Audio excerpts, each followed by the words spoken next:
বেটি হ্যাঁ যোগ্য ও না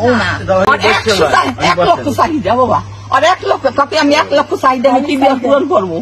1 লক্ষ চাহিদা 1.5 টাকা 1.5 টাকা আমার বাপার খাওয়াস না আমার বাপার আনস না কারণ তোর মায়ের তো ভালো বলতেন তোর মায়ের পদে পদে রাইন দেখা হয় তোর মায়ের যাবে আমি থাকবো না তুই থাকবি না আমি থাকবো তোর মায়ের থাকলে আমি থাকবো না আমি এরকম আমি সুট দইনে দইতে পলাশের গেলাটা আমার সাথে ধরছে আমি হাত করে সরাইছি এই আমার চুল ধরে ধরছে তাকে মাই দেয় তারপর আমি নামবো আমি হাসি না কোনো সময় পলাশে একজনের বেশ কথা কইছি যে আপনি কলিং থাকে সবসময় কেন কি সমস্যাটা কি কথা পাইনি পরে এই আগে পরে তো মানে মান সম্মান বলতে কিছু নাই ভয় ডর মান সম্মান লজ্জা ঘৃণা কিছু নাই মানে এত বড় খারাপ মানে খারাপ একটা লিমিট থাকে ওরম লিমিট ওরম খারাপ কোনো মহিলা আমি দেখিনি আমার হাজবেন্ড অনেক কষ্ট পেয়ে মারা গেছে অনেক কষ্ট পেয়ে মারা গেছে আমি জীবনে ভুলতে পারবো না আমার সারা জীবনের আক্ষেপ থাকবে আমি আমার শাশুড়ির হাতে পায়েও ধরে বলেছিলাম যে আমার একটু সংসারটা করতে দেন আমার শাশুড়ি আমাকে সংসার করতে দেয়নি আমার আক্ষেপ থেকে যাবে আমার বয়স 20 আমার সারা জীবনের আফসোস থেকে যাবে আমার হাজবেন্ডকে নিয়ে যাকে আমি জীবনে প্রথমবার ভালোবেসেছিলাম আমার স্বামীকে তাকে নিয়ে আমার সংসার করা হলো না আমি কিভাবে বাঁচবো ও নিঃশ্বাস নিতে পারতেছে না ওর গা কত যে শক্ত ছিল ঠান্ডা ঠান্ডা ওর হাত পা শক্ত ও যে কত সুন্দর ছিল আমার হাজবেন্ডের মতো সুন্দর ছেলে আমি দেখি নাই আমার লাইফে ও আর আসবে না ও আমাকে এসে জড়িয়ে ধরবে না ও যাওয়ার আগে আমাকে একবার বলেও গেল না যাওয়ার আগে আমার একবার হাগও করলো না জড়িয়েও ধরলো না ও নিজের মতো চলে গেল কত অভিমান কত কষ্ট নিয়ে যে ও চলে গেল আমাকে নিয়ে যেতে পারতো ও তো আমাকে ভালোবাসতো ও তো জানতো আমি ওকে ছাড়া বাঁচবো না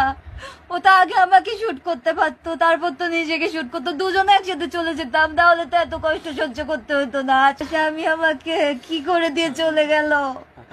ওর মায়ের দায়িত্ব সেই 2 ভাইয়ের উপর ওর সয় সম্পত্তি সবকিছুর উপর দিয়ে গেল আর আমার দায়িত্ব দিয়ে গেল ওই কয়েকটা স্বর্ণের উপরে আমার হাজবেন্ড সৎ মানুষ ছিল ওর স্বর্ণ বেশি নাই আমাদের বাসা তো সিলগালা করা আছে টিম ঢুকুক বাসায় টিম ঢুকে যত স্বর্ণ আছে বের করে আনুক দেখুক তারা কয়টা স্বর্ণ আছে ওইটুকু স্বর্ণের উপর আমার জীবনের দায়িত্ব দিয়ে গেল যে কিনা আমার সারা জীবনের দায়িত্ব নিয়েছিল আমাকে একটু থাকতে দিল না আমার শাশুড়ি আমাকে একটু সংসার করতে দিল না আমার স্বামী অনেক আফসোস নিয়ে মারা গেছে আমি অনেক অভিমান অনেক আফসোস নিয়ে মারা গেছে ওর মায়ের প্রতি ওর একরাশ অভিমান ছিল যে মা কেন বুঝে না যে তার ছেলে কি সে সুখী থাকবে সে বুঝে না যে তার বউ ভালো না থাকলে সে কিভাবে সুখে থাকবে আমার স্বামীর এত আফসোস অভিমান নিয়ে এত কষ্ট দিয়ে নিজেকে নিয়ে মারা গেল সে দর্শক আপনারা এই দুটি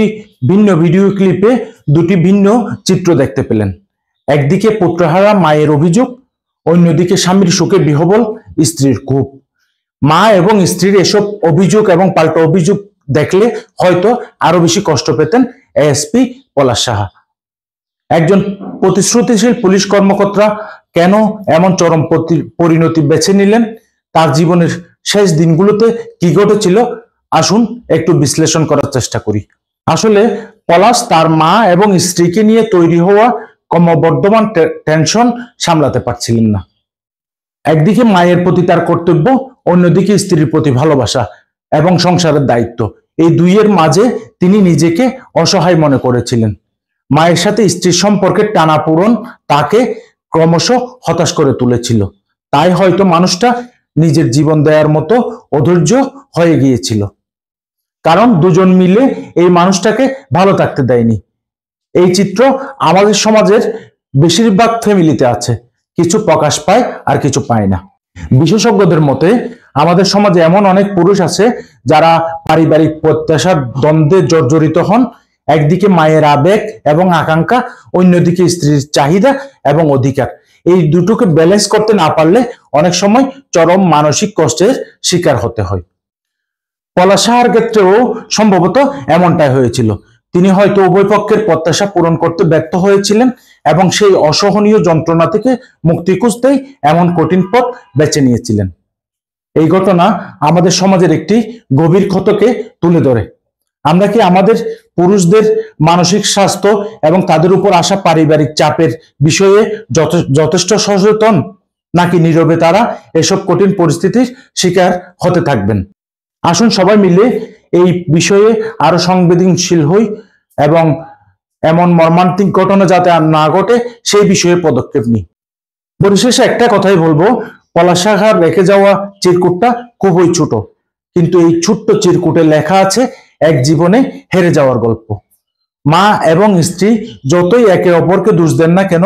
পলাশের রেখে যাওয়া এই চিরকুট চিরদিনই অভিশাপ দিবে আপনাদের।